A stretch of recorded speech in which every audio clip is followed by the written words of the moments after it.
Hey, babies, hey, babies, hey, babies, hey, babies. Hi, everyone. Hi, everyone. Hi, everyone. Hi, everyone. Happy Friday, everyone. Hi, everyone. What's up? What's going on? What's going on, man? You ready for that long flight? Look, should I just tell everybody that I'm on it right now? Yeah, you might as well. A recorded version of this.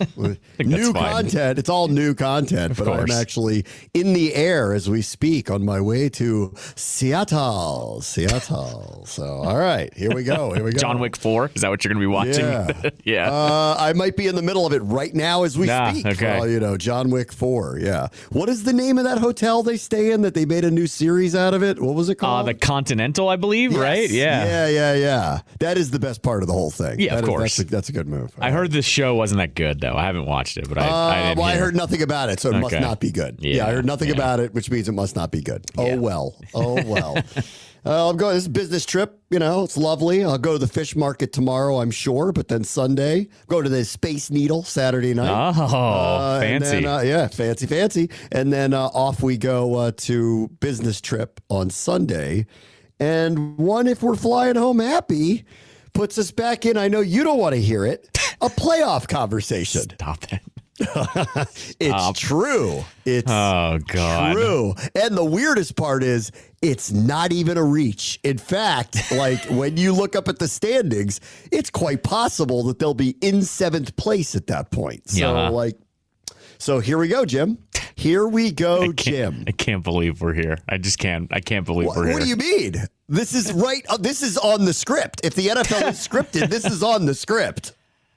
I mean, a month ago, we were getting 0 snaps from the rookies. And then last week, they all played amazingly against the Patriots. I'm just saying this is quite the script flip is all I'm saying with this team. I never did get to that this week. Revenge of the draft class. Yeah. We never actually... that was crazy. Even Chris Rodriguez had a crazy tackle on a punt. Yes, all of them. He had a crazy tackle. Quan had an interception. Forbes is doing the bird dance over and over and over. Right. Which exactly. I kind of like. It's like a mini koozie. I kind of like it. Yeah, I'm down with that. Yeah, it's fine. I think as a DB that gets turnovers, you got to be flashy. So yeah, that works for me. That's his personality. You gotta do something. Yeah. This week will be very telling with him. So let's just start there with him. Sure. So last week, no offense, Patriots receivers, not scared. Also, no offense, we knew you were going to take 3-step drops, throw the ball really fast, and that shots down the field were going to be few and far between. And they did. Actually, Mac Jones admitted they targeted him after the game and said, he said, when he was on the field, we were going to go after him. And they did take a couple of shots at him that were both incomplete, and he got to do his little bird dance. This is different this week. I talked a lot about this leading into the New England game and coming out of it. It's hard to judge the pass rush, and I actually think it would be hard to judge him based on New England purposefully not extending any plays. Everything is 3 steps, throw the ball, get rid of it really quickly on purpose. I think because they were scared that Mac Jones was turning the ball over too much. Right. And they just felt as if this is what they had to do. This week will be different. Obviously with the assignment. If he's on DK Metcalf, color me scared on that one because of what we saw with A.J. Brown. I think size comes into play here. Experienced receiver with speed comes into play here. So will that be a matchup we actually see? I don't know. But even him on someone like Lockett, who's been around the block a million times and frankly is as good a number 2 as you'll find in the NFL. He's underrated, probably never goes to the Pro Bowl, but he's really, really good. And then they got a 1st-round pick who's their number 3 receiver. There's no way to hide him if that's what they want to do. Hopefully got some confidence back. You'll have noticed that in the aftermath of him having a good game, both Del Rio and Rivera did not want to go too crazy about the way he played and downplayed a lot of it with he's still learning, he's still doing this, he's still doing that. So this will be an interesting test. And then on the other side of it, this isn't Mac Jones. They don't necessarily not extend plays. They will take shots downfield. They're not scared to do it. So Forbes, revenge of the draft class, I hope is not a 1 week thing, because Forbes is going to be a target. And I think he's going to play a pivotal role in all of this weekend. Well, and on top of all that, too, you didn't even mention, size is a factor here, too. I mean, Metcalf, they could throw it up to him and he could just jump over the guy. So, yes, absolutely, it'll be a factor. I would hope, though, look, at the beginning of the year, it was like we're going full like Goldilocks here. It was a little too much Forbes, then a little too little Forbes. Then this last week, all right, it seemed to be the right amount.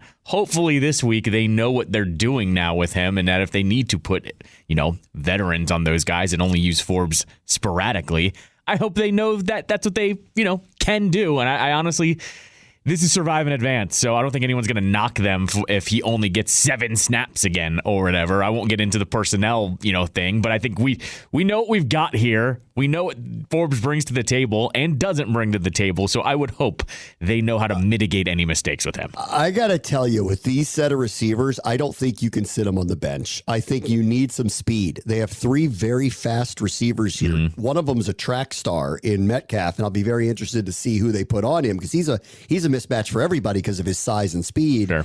And I just can't imagine that's Forbes, but we'll have to see. Maybe he gets locked up with Jackson Smith and the Jigba. I mean, that is what I could potentially see here, and they'll take their chances with that. Yeah. Because I don't know how you put them on Metcalf. That said, how do you just run Danny Johnson, Kendall Fuller, and Benjamin St. Juice? I don't know. I think there's too much speed out there. So I got a feeling that they can't sit Forbes and have him watch this one. I think he needs to be out on the field. The question is, where's he going to be? Will he get targeted when it happens? Right. Secondarily, like I mentioned, listen, Seattle's not New England. They will run a real offense. They will let Geno make reads. They will do runs. He will extend plays. There's a couple things here. Their offensive line has not been performing very well lately, which is why I think some of the mistakes, I'll get to Geno in a minute, but I think some of the mistakes have been happening with him. Jason Peters, who's 42 years old, was playing the last couple of weeks because of injuries. The center of their offensive line is getting bull rushed a lot, especially the last couple of the Ravens had their way with them. And they have a first-round pick from a year ago, a left tackle, who doesn't quite yet look like a first-round pick who's a left tackle. So some of the Geno stuff that he's been getting a lot of heat for the way he's been playing is, in my opinion, at least the last few weeks, their offensive line can be had. So I'm going to forget just Forbes for a moment. We need John and Duran to wake up this week. I mean, they got to wake up. I mean, honestly, I think they've needed to for a while now, and I just don't think we're getting what we need out of them. They are our 2 best players on defense. They need to act like it now. And now we've turned the second half of the season. Chase and Montez aren't here. You can't rely on, you have no excuse of, well, those guys aren't doing what they're supposed to do. No, it's not that we're weak on the edge, but we don't have the top tier talent any longer. It means you got to show up and play. Right. And we need you guys to be better than this. And I'm not suggesting they're lacking effort or anything. They're just not having the impact that we're accustomed to with them. This is the week. We need a pass rush. If we don't have a pass rush, we're in trouble with this team. If you have one with them, though, Geno's been giving the ball away. So John and Duran, to me, you want to turn our season around? John and Duran, I need to be calling their names a lot this weekend, whether it's stopping the run up the middle with either Walker or Charbonnet, or they're flushing Geno out to the right and making him throw on the run, which is where the mistakes are happening. Right. So, this is the week. If we're not calling their names a lot this weekend, we're in trouble against this offense. If we are, then, I think they're the key, personally. That's what I think. Wait. Are you saying that this team goes as far as the defensive line will take them? Because that's what it sounds like once again. You know what? They are it now. Yeah. They are it now. Yeah, right. Yeah. So listen, but they still are the 2 first-round picks who happen to have both been paid. So it's kind of time for them to look like Pro Bowlers again. And this is the week to do it. I mean, let's both these teams, they're a little bit mirror images here. nobody really believed in Geno. Geno like surprised everybody last year, won the job. They've got a pretty good team around him.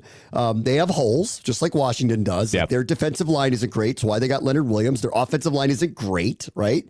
Almost similar. Like their secondary is very good. Their linebackers are, I think, pretty good. Like Wagner's Hall of Famer, and I think Jordan Brooks is actually pretty good too, fast. Right. But like they have weaknesses.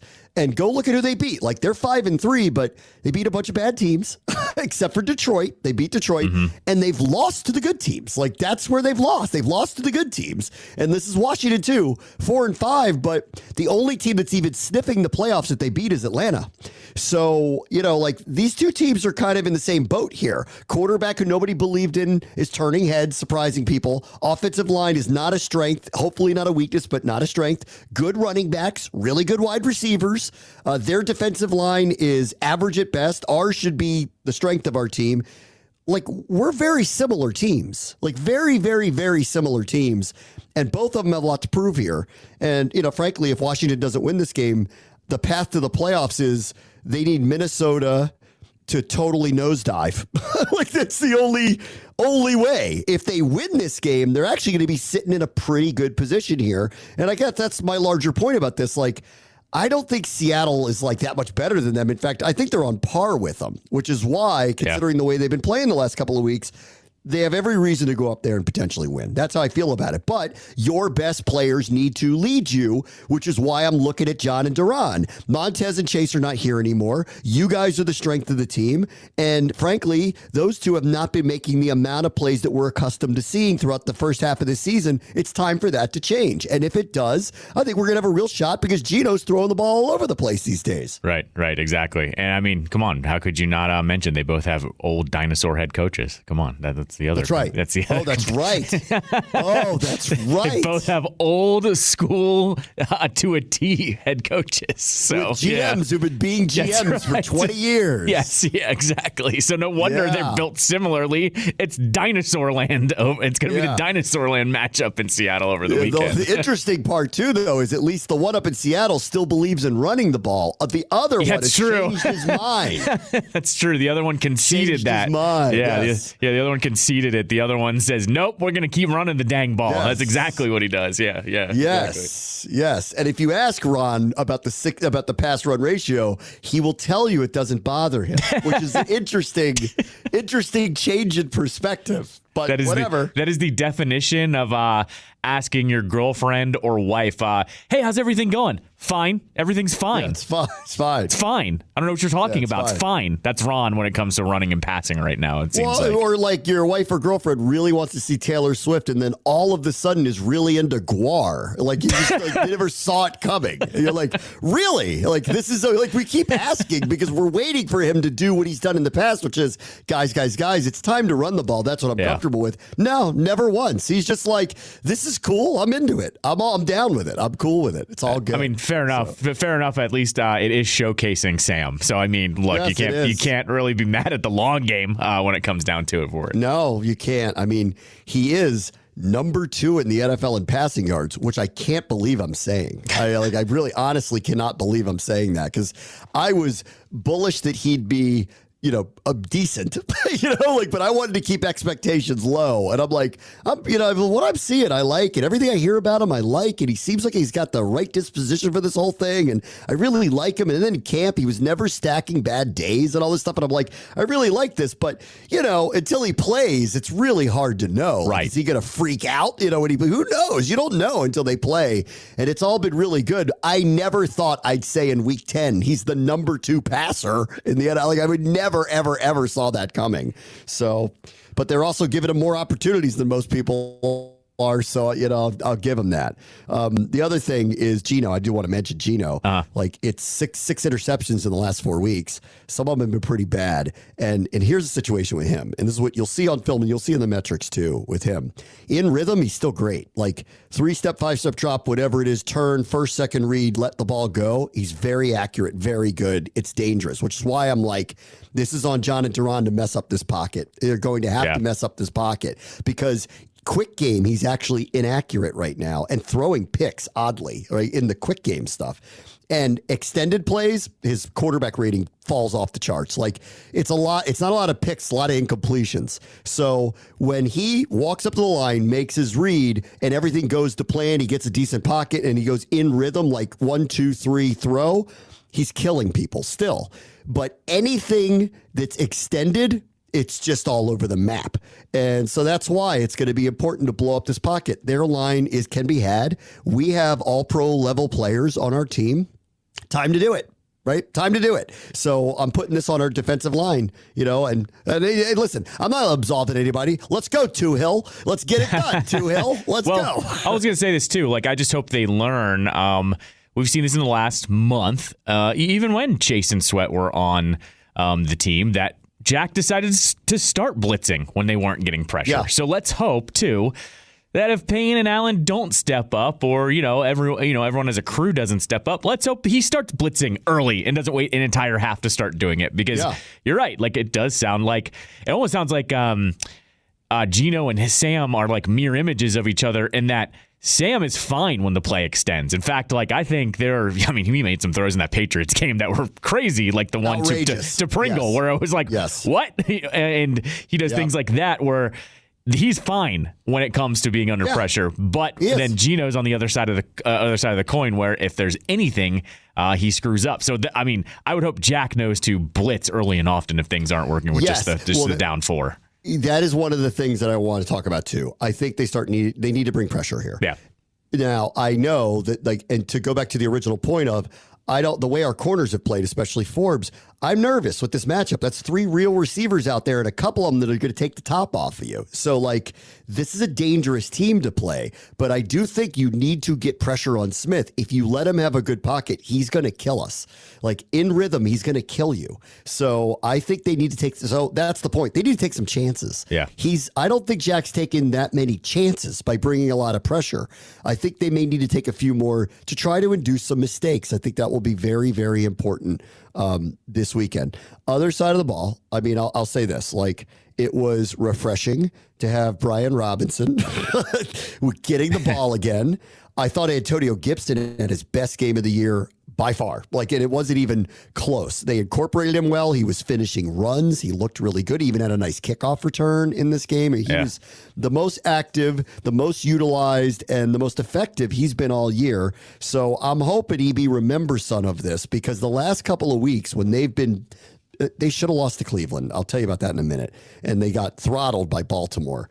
And Baltimore's a very good run team, and also as a quarterback can kill you with his legs. But, like, you can run right up the middle on these guys. Like, that's what I'm saying. Like, they're not, like, this is where their fault is. They don't have a defensive line like ours. That's why they got Leonard Williams. They're very weak up front. They have very good fast linebackers that close holes, but those holes are made. You can run on them. So if we end up throwing 50 passes again, it's because we were down 21-0. And if we aren't, and we throw 50 passes and lose, I'm a serious question here about what's going on, because this should be a game. Again, I know we scream it every week.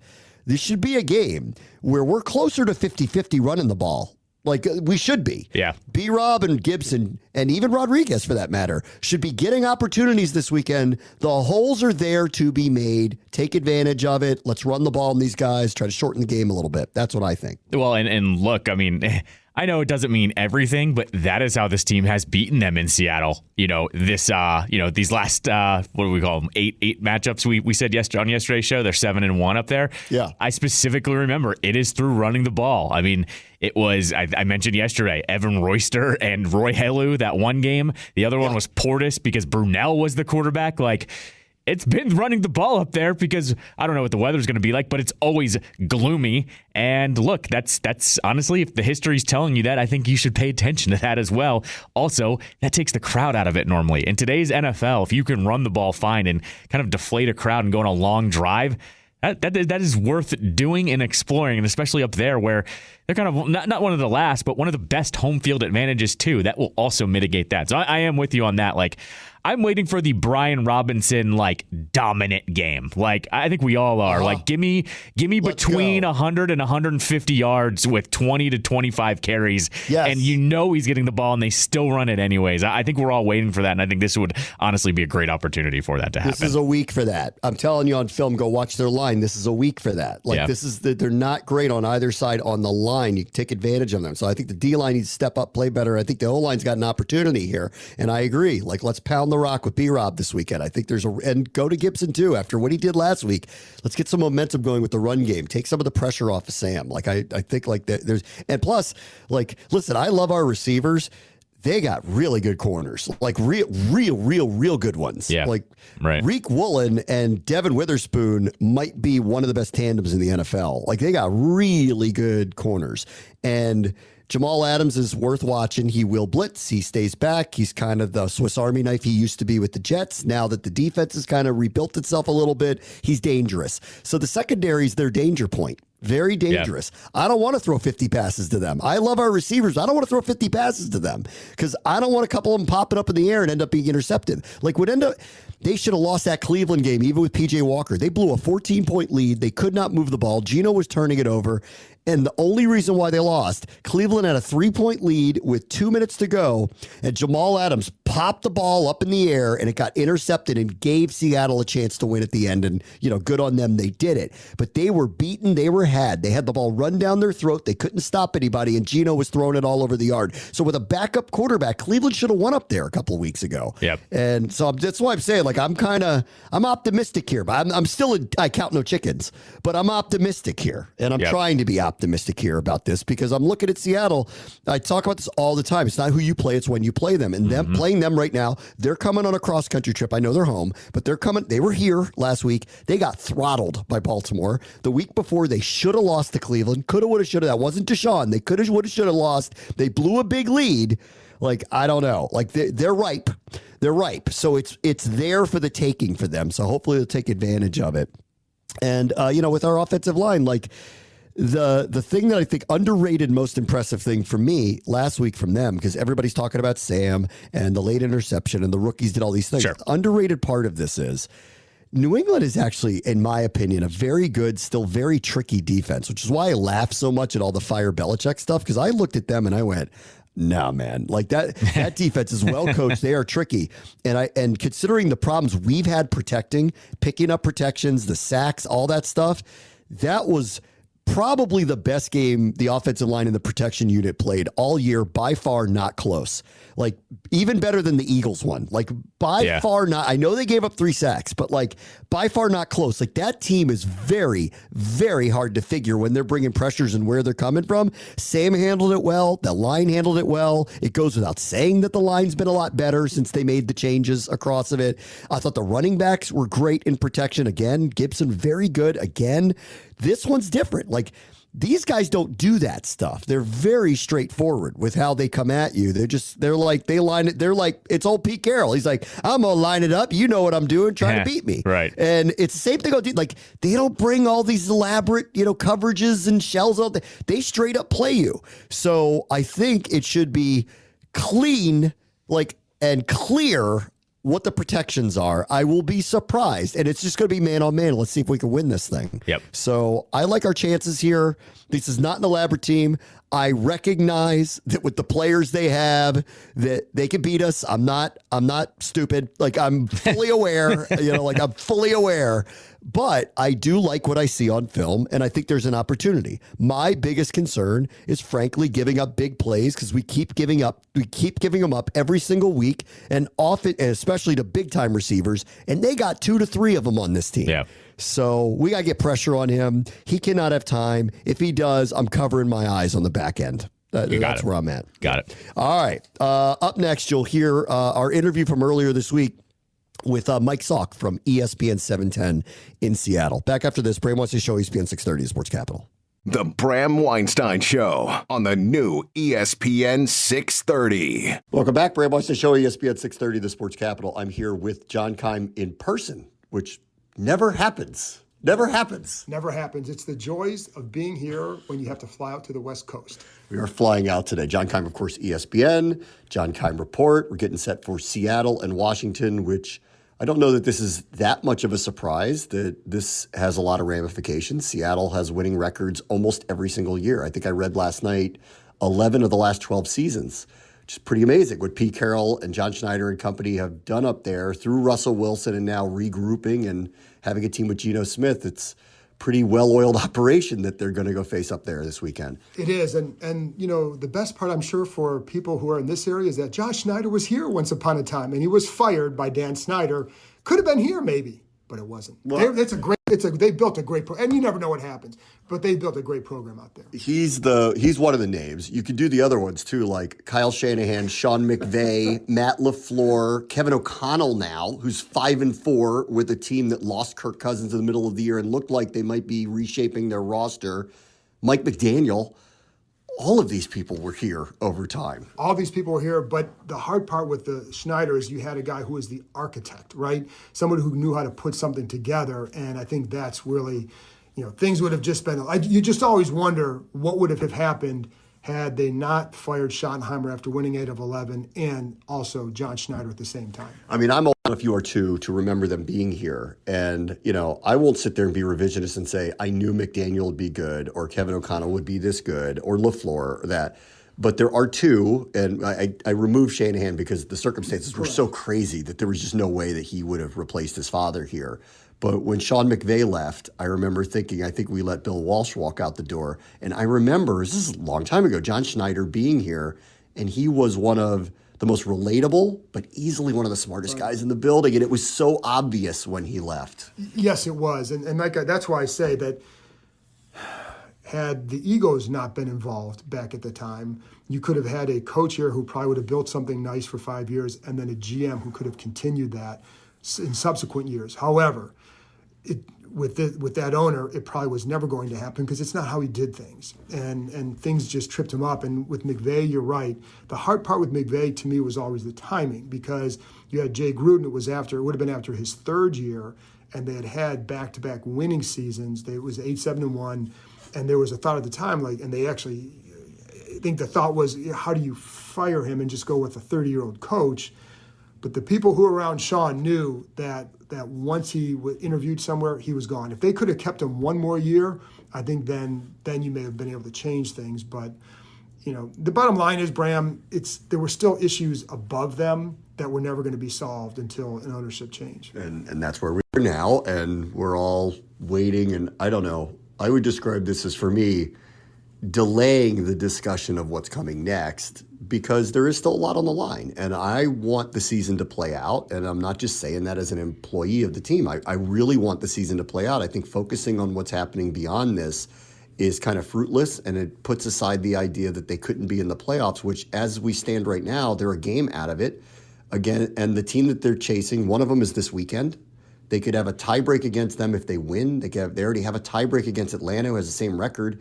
And the team that's one game ahead, I know nobody wants to hear this, but the team that's one game ahead of them, they lost their starting quarterback for the year. They're playing a guy, I know they won last week. It was a great story, but they're playing a guy who's been there for a week. The reality of them going on some kind of run seems preposterous. So let's let the season play out, right?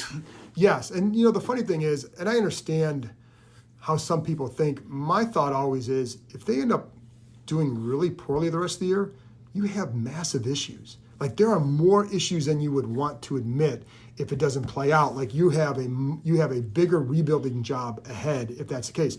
So win and see where it goes. And what if Howell develops? What if they win 9 games and get to the playoffs but lose? You still may have a change, but at least you have a team that was competitive and good and is in a good spot going forward, regardless of who the coach is. That's what if you're a fan, I think I would assume you'd rather see that. And I know the draft pick and all that. They have 5 high picks. This isn't like the NBA where you need to have a top 3 pick to get that generational player. I mean, there's plenty of guys who are not, and there are plenty of examples of quarterbacks drafted in the top 5, 10 who have not panned out. We've seen them here. So yes, I mean, you have a chance to still do something regardless of what it means for the future. And again, if you want to see this franchise moving forward succeed, you should want to see them do well here, regardless of what happens at the end with the coach. And then, honestly, too, the real gambit, he's done it 2 years in a row, was to go with a unusual choice at quarterback. Last year was Carson Wentz.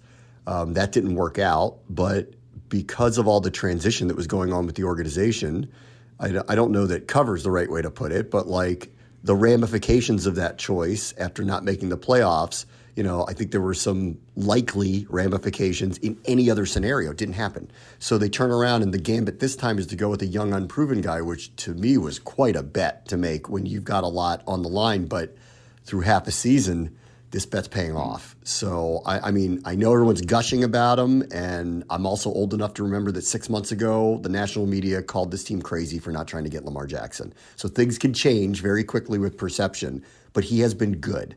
I wonder from your perspective, how good? What do you think? Is he? What's happening here with Sam Howell? Is it beyond expectation? What is it? I mean, it's hard not to like what you've seen. Now, the problem is you have to parcel out his season, right? Because there are things that he has to clean up. The sacks. In the last couple of weeks, they've been much better. It's just the sack percentage is dramatically down. The rate he was going before was hard to sustain good play. So they had to get that down. If he can get that to a manageable level, he's going to be a very solid quarterback. But I think with him, it's just how does he manage that going forward? And there have been a lot of positive signs. Because when he does, then you see the arm, you see the accuracy. He's tough, he's smart. So I think there's a lot of positive traits with him. And I thought those, and you and I talked a lot in the offseason, I thought all those I think we both agreed that those gave him a shot to do well. I agree. You just didn't know when and what was the level when he'd get there and what was the level he'd be at. And I think we're starting to see a kid who has a lot of poise out there and some moxie, and it's fun to watch. I mean, he's clearly their best quarterback since Kirk Cousins left. And the question is, what level can he get to? The other question I have, Bram, is what if there is a coaching change?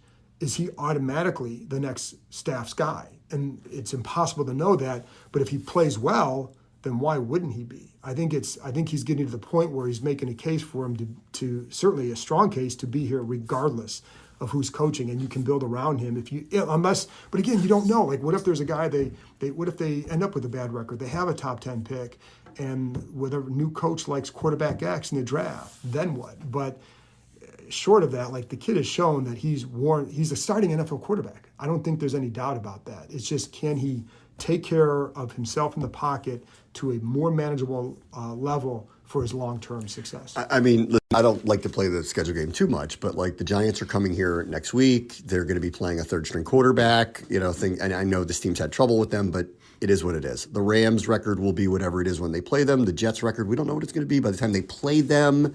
The last game of the year, they beat Dallas when they had somewhat something on the line, and maybe they will, maybe they won't this time around. So this record could track towards what's a normal, what we've gotten accustomed to record with Rivera if they don't go on a run. And if Hal looks good in doing it, man, that is going to be a spot for this new ownership group to be in, to go, okay, they were right about him, but they're still not getting over to the place that you would expect at year 4. And it's probably way too premature to talk about this, but it's tracking this way if they don't get on a run, which, and I'll get to the other side of it, is their defense needs to play better than this to actually do that. Absolutely. And that, I think the hard part for Rivera is that this is year 4. No winning season the first 3. I know they won the division in 2020, but it's 7-9. They haven't had that. So I think if this were year 2 or 3, they're in a really good spot with that going forward, and you're willing to give him that more time. I just think it's hard. And then the hard part, though, is if you change, you're putting Howell in his 3rd system in 3 years, and that's always hard for a young quarterback as well. So you have to balance all that, and then it's like, well, do you change everything? Do you change some of it? Do you change none of it? Do you change all of it? And so that's going to be something to watch. But you're right. You bring up the defense. If we knew that Sam Howell was going to play like this, you'd think, oh, they're in good shape. Because they're a playoff team, right? You would think they would think 6-3 or something like that at this point. Yes. But the defense has been so bad, and to me, what's jarring is the lack of attention, the inability to master the details of the game, especially in the defensive backfield. I mean, it's all over, but it shows up there because the big plays allowed. that has been a massive disappointment. And if that doesn't change, they're not going to make the playoffs. And because they're going to have to beat a good team like Seattle, or if they don't do that, you're going to have to beat Dallas in Dallas, or you're going to have to beat San Francisco at home, something like that, because you're not getting there without beating one of these teams. There's only two prominent new players that are out there. Cody Barton, who's now hurt, and then Emmanuel Forbes, who comes in, and I guess Quan Martin's playing, but even early in the season, that wasn't what was happening out there early, and they were giving up all these plays early. I kept hearing the name Chris Harris, who's the former D-backs coach, pop up, over the last few weeks with all the big plays that this team keeps giving up. And I don't know where the accountability is. Was that a major loss to the room? And is that why things have started to kind of shift here a little bit? Are the players just not playing well? Have they gotten away from what's been asked of them? I'm confused by this because I thought the given of the season was they were going to be good, potentially great. I never foresaw bad, which is metrically where they are in terms of big plays, scoring defense, in every way. They don't have a lot to hang their hat on this year, and I'm surprised by it. I'm really surprised too, and I've looked for the same answers because Chris Harris was here, but even when Chris Harris was here, they were having issues as well. In the first half of last year, they gave up a lot of big plays as well. Now, you thought, it's solved because they benched William Jackson, and then Cam Curl missed a couple of games, and they're all back, and they're cut it out, right? They really reduced those. So the point is, when he was here, they had some of these issues. But I also think he's a very good coach, and I think the players really respected him. So is it that? Is it, Percy Butler being a young safety? I think there have been some issues with him, sometimes with the angles. You're missing Derek Forrest. How much does that hurt them over the last 4 weeks or so? Forbes being young, they needed Forbes to come in and make a bigger impact, and that has been a problem. So I think his lack of contributions in every game, I think, has been an issue because you can't use a first round pick on a guy that you have to end up benching early in the year. And I think, and then Quan Martin hasn't been a big factor either until the interception last week.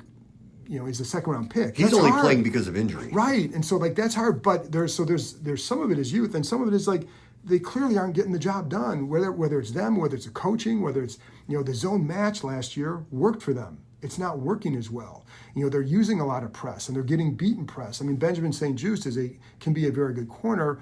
And then there've been a couple times where he made a mistake in the Bears game that led to a big play, and he made a similar mistake against the Patriots that should have led to a big play on the 4th and 3, the way he covered it, but it didn't because you had Mac Jones throwing the ball and overthrown him. So there's little things like that keep adding. It's not just him. It's all over, the long touchdown run. Jamin Davis has to get over. Percy Butler has to take a better angle.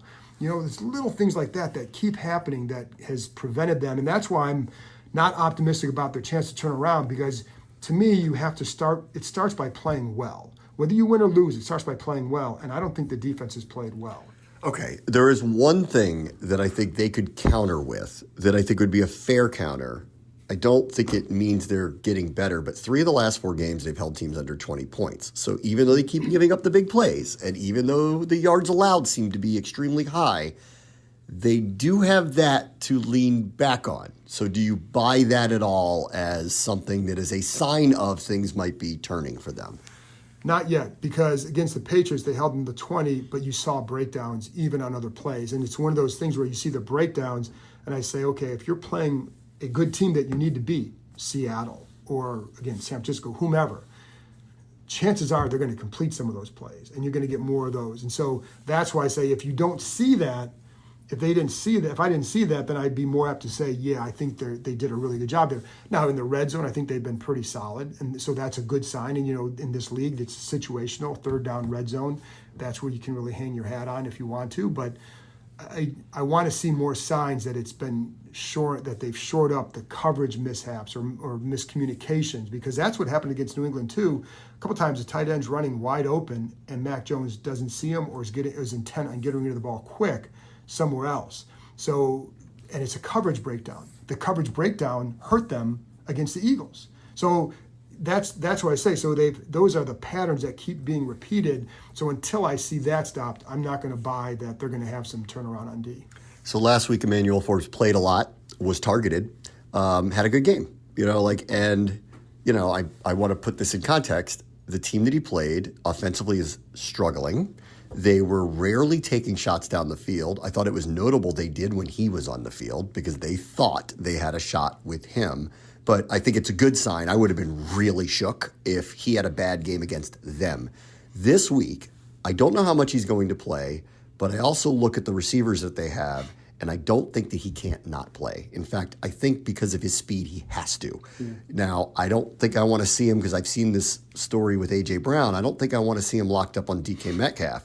But on Jackson Smith and the Jigba or Tyler Lockett, I don't think this team has a choice but to put him out there on one of them because they have too much speed and they need his speed.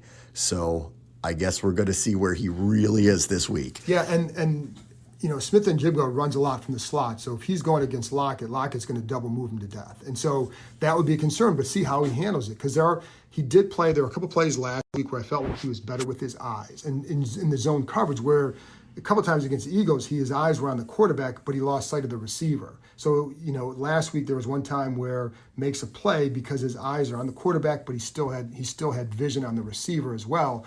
And so he did a nice job there, and that was different. So he's going to have to do that again this week. But yeah, DK Metcalf, the problem, if you're playing in zone, you're locked in zone, they can maneuver it so that way he's going to go against him in a zone situation.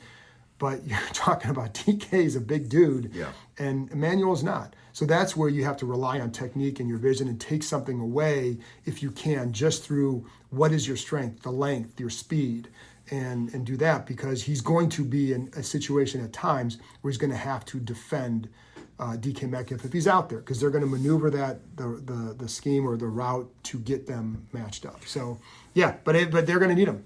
The other thing that I don't think we got a real answer to, like I said, I was happy to see Forbes had a good game, but he should have against an offense like that and those receivers and this quarterback. This is different this week. The other thing I don't think we really learned was post the trade deadline, does this team have an adequate pass rush? We don't know that because the team that they played does three-step drop, get rid of the ball. It was by design. They hadn't thrown a pass over 20 yards in 3 weeks. Mac Jones was getting the ball out of his hands immediately, probably because they were worried about turnovers with him, which is what was happening early in the year. So I never thought we would get a good gauge of where we are post the deadline.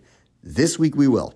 Geno extends plays. He's got the type of players that it's worth extending plays over. I think we're going to find out a lot about what not having Chase Young and Montez Sweat is like this week. Right, and you don't just take those guys, like whatever anybody wants to say about Chase, I mean, those guys are talented pass rushers. Yes.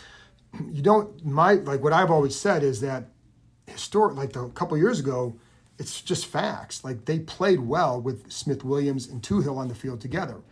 It wasn't necessarily because of them, but the defense didn't break down without those two. That's the point. But again, back seven was playing better. So I think the one thing they have going for them with Tuhill, he's a good athlete. So if you chase Smith out to his left, that's probably going to be where Tuhill is, and he's a guy that can chase him down, right? And so you can bother him with that.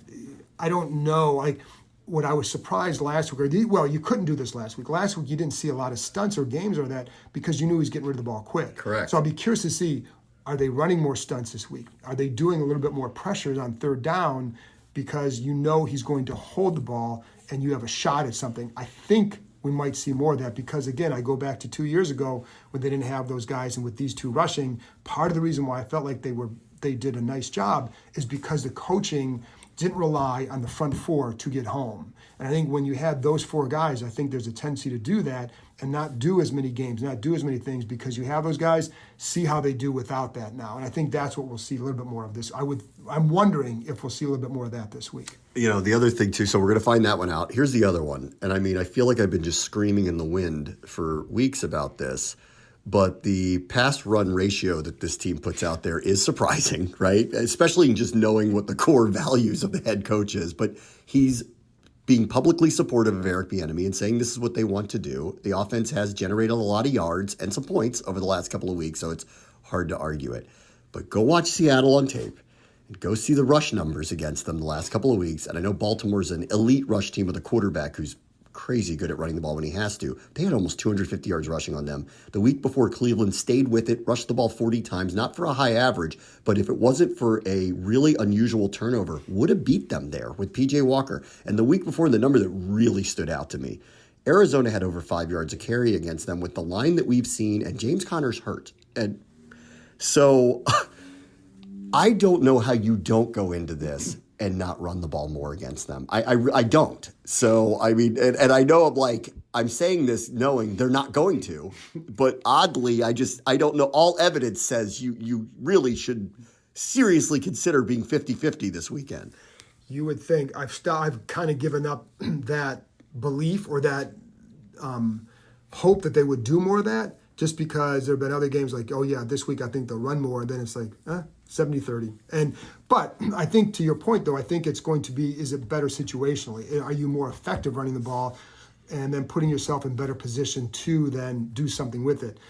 With off your play action game, for example, do they get into those I formation situations and run play action because that's their best?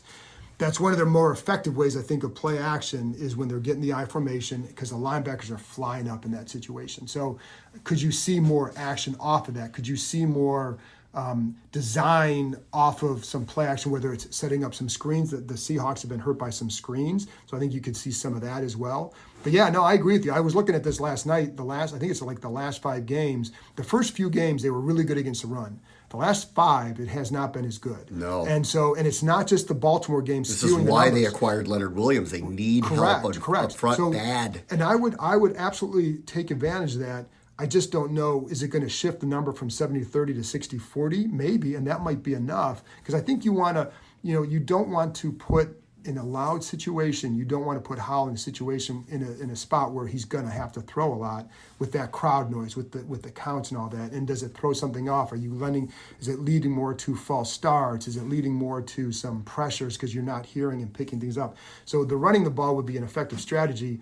I don't know if Bieniemy has it in him. I don't either. That's right. I remember once, actually it's a Seattle game. You may remember this. Steve Spurrier Yes. went up there. They had 200-yard rushers in the same game, and they won, and he was upset. Yes. After, literally upset because they won that way. Do you remember what happened the next week? So the next week I remember I've never despondent. They won 14-7, Yeah. and it was like Kenny Watson and someone else had both went over 100. The next week they're playing Jacksonville. It's his return to Florida. Jacksonville had one of the worst defenses in the NFL, but what did they do? They came out pitching and catching, and they got blown out because he was intent on showing people, this is who I am as a coach. I want to throw the ball, and they got blown out because they wouldn't run the ball against one of the NFL's worst run defenses. But yes, I remember that very well. I've never seen a coach more upset after a loss. Win. After a win. I'm sorry. After a win, it felt like a loss because he was almost despondent. He was. It was amazing. All right, John, I'll see you up in Seattle. Thanks. See ya.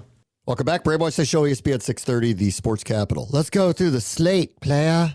Week 10. Week 10. CJ Stroud. Holy cow. First half of the season. I'm not even sure this is even inarguable at this point. Greatest first half of a season by any rookie quarterback ever. Yeah, it's not a hot take. Yeah. It's incredible. Yeah. He's only played 8 games, so they've already had a bye week. He has 2,270 passing yards, so that's 7th in the NFL, but he's only played 8 games. So if he had his average, average, which is 283, quick math here, 2550, he would be above Sam Howell, 2nd in the NFL in passing right now, about 50 yards behind Tua. 50. Oh, man. He has 14 touchdowns and 1 interception. 1. This is, and his number 1 wide receiver is Tank Dell. Correct. That's Nico pretty Collins. Unreal. Yeah. That's crazy. Do you know how many big time receivers are going to try to go play with him now? Yeah. That's This is what happens when you have a franchise quarterback. How crazy does Carolina look right now? To be this off on it. This off. I don't root against anybody. I hope Bryce Young has a nice career. Yeah. This is crazy. This is full on crazy. He's got the numbers that he has. We are entering, and cover your ears, Panthers fans. This is with who's their owner? Tepper, right? Yeah. This is entering Dan Snyder territory already. He's gonna blow 4 years in. Yeah, 4 years in. We are already in Dan Snyder territory with him. because he gave all the money to Matt Rule. Here it is. He gave all the money in the years to Reich. They got the number one quarterback pick wrong after trading for the pick. Not just getting it wrong, but trading for the pick. Trading for it. Oh, yeah. They traded off everything to move up to number one, and it appears took the wrong guy. This is not good. It's insane. I'm going to go with tensions are high in that building right now. So, like, think about it. There's been plenty of times where people moved up to get the first or second quarterback, and it's gone 1-2 quarterback. I can't remember one that is glaringly the wrong one. Yeah, right. Like the Colts took Peyton, and the Chargers took Leaf. Well, Peyton turned out to be an incredible player, and so Leaf turned out to be a bust. But he wasn't it wasn't Leaf 1, Manning 2. Luck went 1, RG3 went 2. It's not I don't remember it like this. And again, I don't want to write the story on Bryce Young. I don't think that's fair to him. But this, just by comparison, this looks crazy because this guy's had the best start to any quarterbacking career ever. Right. And I mean, I guess maybe you can compartmentalize it a little bit that maybe he's just so good that maybe it's hard to compare, but they're always going to be compared going 1-2 overall.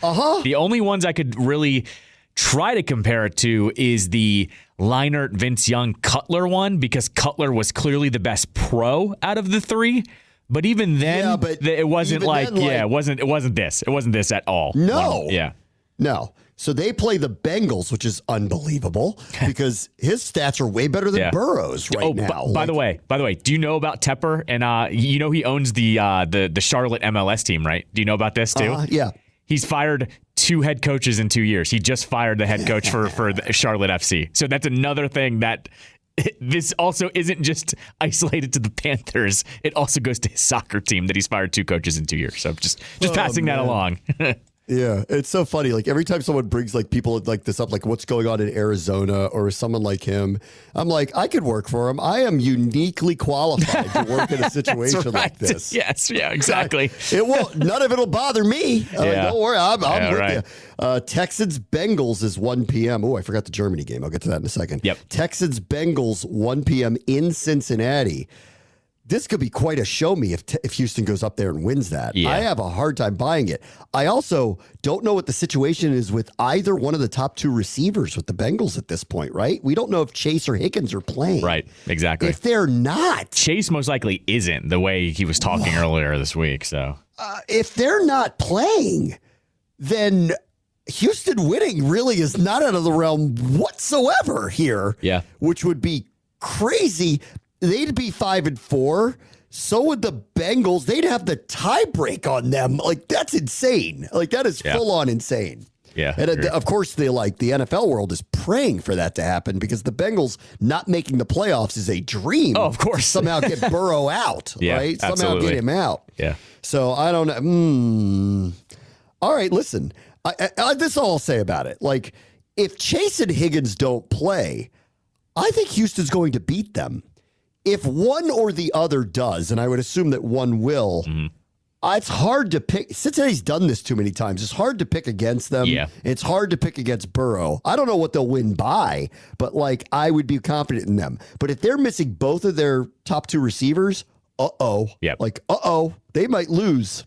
So that's where I am on that one. Give me the Bengals to just figure it out. It's a home game for them. Burrow. I mean, just give me the Bengals to figure it out. I'm with you. It's going to be close, but I think the Bengals, just give them the edge at home. That's what I'll take on this one.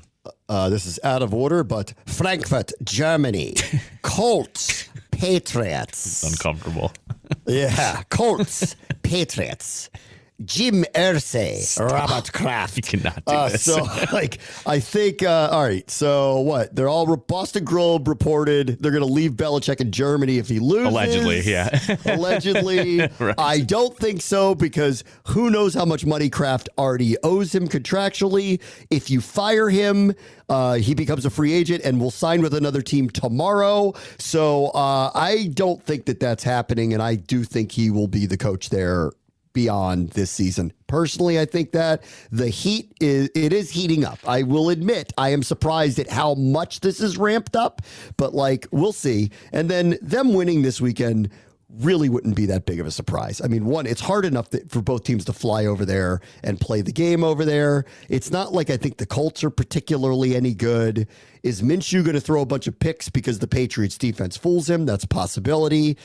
I'm going to trust Belichick here. Give me the Patriots to knock off the Colts and shut everybody up for a few days. That's what I think. I agree on that one, and I will also go with my old reliable from last week. Foreign game, foreign soil, literally foreign soil. It's usually slick. Offense goes down. Over-unders at 43. That's low. Our fields in Frankfurt, Germany. That's low, but the Patriots don't score. So I'll go with the same bet I made last week, under on the points, 43 there, because for some reason, no one scores overseas for some reason. So I'll go with that. I'm with you, though. Patriots win this game, for sure. There was the weird thing that they left J.C. Jackson back home. I don't know if you saw that, how about that? Did you hear the reasoning? No. Like the exact wording? Oh, he missed a meeting or something like that? Well, the wording was reliability. That was the reasoning of why they left him. They were worried about his reliability. So I don't know if that means he's like not going on the field like he was in LA with the Chargers, or he just is not good and that's why they're leaving him. I have no idea on that one. You heard that the GM in LA apologized to the team for signing him? Yep, exactly. Apologized. Yeah, exactly. My bad. We messed up. Yep. So I don't know if that's a him problem or a Belichick or Sounds what. like it. Yeah, if it's bad. Two teams, it's him. So he got paid and stopped. Yeah, I guess so. You got paid and stopped trying. Sounds is what it sounds like. Yeah, exactly. Let's see. Saints at Vikings. This is a huge game. I mean, for both of these teams, for us, it's a huge game. Yeah. 5-4. It's a good outcome either way. Frankly, I would prefer, because I think the Saints are going to win that division, them to win, because the Vikings taking a loss feels more like a path that we would end up in to make the playoffs. But with Atlanta only a game back, I guess I don't know. I think this is a win either way for us, obviously. But like, I don't know. I just feel like New Orleans just has a better team and they're going to get there. And so I'd rather Minnesota take the L's now. And I don't know. I don't know how they did what they did a week ago. I can't see them doing it again. Give me New Orleans. They're a favorite on the road. Give me New Orleans to figure out a way to win, which is probably a sloppy game. Give me New Orleans. Because everyone, including you, is going to zig. I'm going to zag. Vikings win this one. If he did that last week without even knowing his players' names, without knowing the snap counts, without even giving his cadence up, the vibes are so good in Minnesota, and I'm going to counter with the Saints. We talk about the Saints every week how they're just underachieving with this offense. They'll achieve enough, and then we'll go, oh, maybe they'll do it, and then they score 15 points the next week. Give me the Vikings because the vibes are good, and I have a feeling home crowd wills them to a victory. Give me Vikings in like a 23-20 type of win on this one.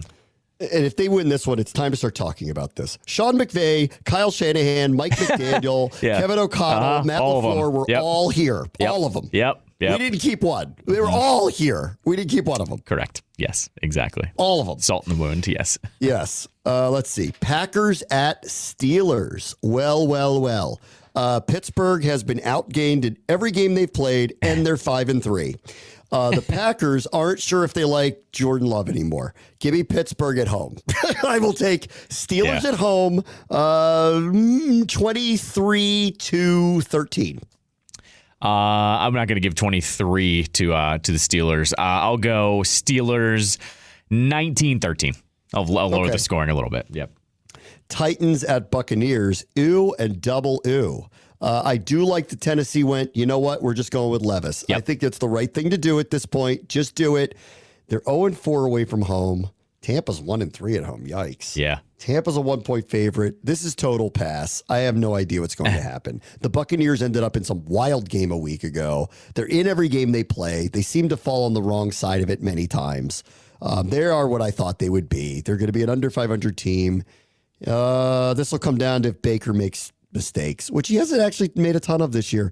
I'll pick a side. Give me Tampa at home here. Give me Tampa at home to win a lowish scoring game. Come on, man. You gotta default on games like this where you weren't feeling a result.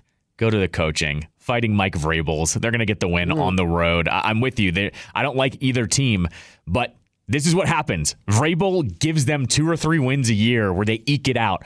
Give me Titans 21-20 over the Bucs. Okay. Win by a point on this one. Here's a good one. Niners, Jaguars. Ooh, Niners on a 3-game losing streak off a bye. Mm-hmm. Ooh, at Jaguars, who are cooking, like cooking these days. Yeah. Ooh, oh, man. That's tough. I'm actually surprised the Niners are road favorites. Me too. That team 6-2 was in the playoffs last year. They're home? Huh. I don't know. I'm scared by Vegas. Give me the Niners then. Me too. That's what I'm doing too. Yeah. I think Vegas is begging you to take the Jaguars. Exactly. That one stinks. I'm not going to buy it. I'm with you. They are begging you to take the Jags, and I'm not buying it. Not buying a Kyle Shanahan coach team on that. Browns at Ravens. Ravens have been just smoking people lately. At home, Browns have been good. The Browns defense is real. I don't typically like to talk about the spreads, but because it's like almost 7, I would lean Cleveland here. I think it's a close game. I don't know who wins, but I don't think the Ravens break the doors off of these guys. I think it's a close game. I don't know who wins. I'm going to go pass. Honestly, the Ravens have already lost twice at home, so there's no reason not to think they can't lose. No, I'm sorry. They lost once at home. They're 3-1. Yeah. I think this game's very close. 24-21 somebody. I don't know who. That's what I think. I'm not going to mess with it here. The Ravens home cooking against good opponents, by the way. They blew out the Lions. They blew out the Seahawks at home. Browns are on that level. I'm not going to mess with it. It's when you play a team, and the Ravens are hot right now. I think they beat the Browns handedly. Give me a 31-23 Ravens win here. Maybe even less points because that defense is playing super well. I don't know if you saw the stat earlier this week. I think the Ravens have only trailed for like 28 minutes the entire season so far. So they are absurdly good. They'll beat the Browns. I actually think it'll be a comfortable win here. Give me like a garbage time touchdown. But yeah, Ravens, I think not only win, they cover that 6.5 at home. They've been cooking at home too much to not. Falcons, Cardinals. Oh. If Bijan has 2 carries and Kyle Pitts has no targets, it's time to let Art go. Yeah, I agree. Okay? I agree. And then Kyler's playing. So right. You take the bus. Give me the Cardinals, baby, to win at home and knock off Atlanta. Kyler returns and the Falcons are weird and they don't use their stars. Give me the Cardinals to win at home. Man, you're doubting our boy Heineke, huh? Yep. You know I is. After he just lost to Minnesota with a guy who'd been there for a day? Yeah, I am. I'm gonna repeat the fact that I said yesterday because today's the day. New Call of Duty is out. Kyler's starting. Falcons all the way, baby. They win in a close one. Give me a 23-20 Falcons victory bonus here. Taylor Heineke gets them down the field. Less than 2 minutes left in the game to beat the Cardinals. Give me the Falcons to win.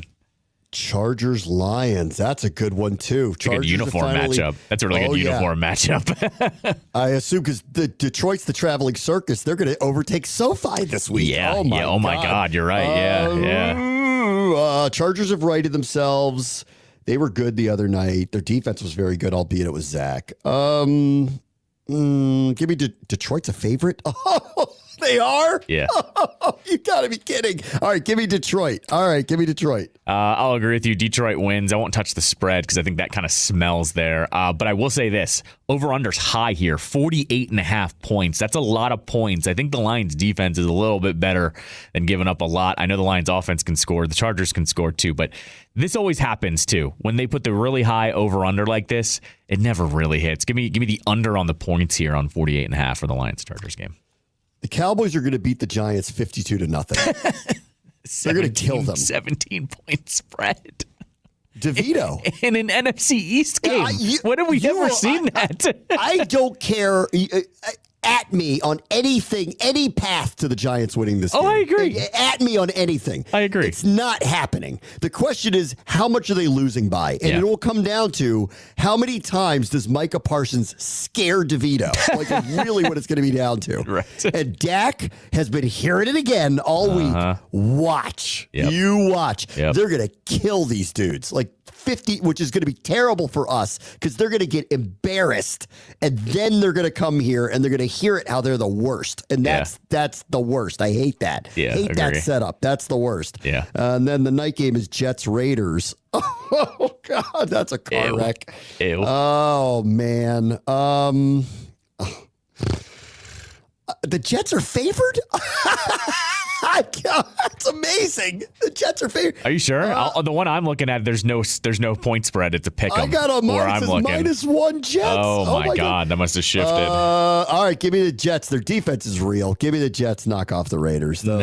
Stop it. Give me the Jets. I'll take JTS, baby. I'll do what I did last week. Raiders at home. I won't oversimplify it. Raiders at home. Get it done. Antonio Pierce has those guys playing. The vibes are good in Vegas again. They'll eke out a win against the Jets somehow. All right. Take a quick break. We'll do college football preview next. Bram wants to show you ESPN 630 Sports Capital. Paul, you know what time it is? College football preview, Paul. Paul. Almost got through the day without it. Almost. Not quite. Never would you turn off my college football preview on a Friday, son. Whoa! Let's see. 12 p.m. Eastern. Oh, man, is the college football playoff people praying that Penn State beats Michigan this weekend so that they don't have to do something that nobody wants to do, make them not eligible for the college football playoff. And if the Nittany Lions, of all people who are not rootable, honestly, knock them off, then problem solved.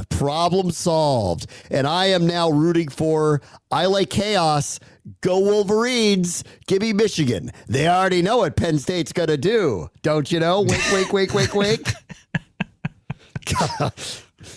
Connor Stallion said in that scouting report weeks ago. I think Michigan plays the role of villain well. Give me Michigan, knock off Penn State in Penn State. Yeah, that sounds about right. Yes, I agree. They're also Michigan is the king now of like, oh, well, they banned our coach, so we're gonna band together. Yeah.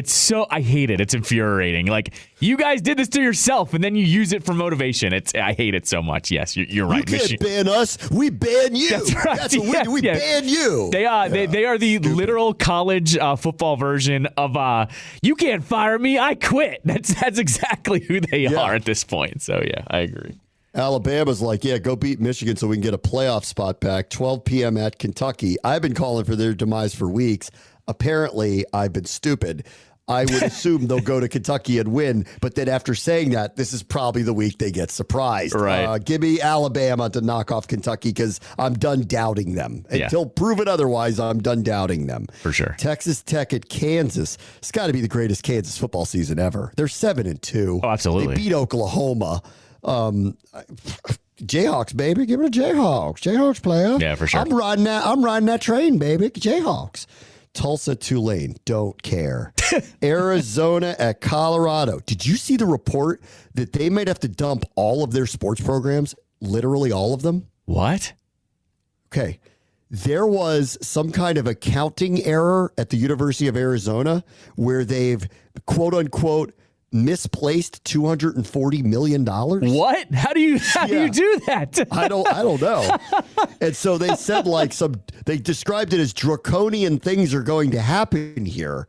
And they suggested all of the sports programs could be gone. All of them. What? So, yeah.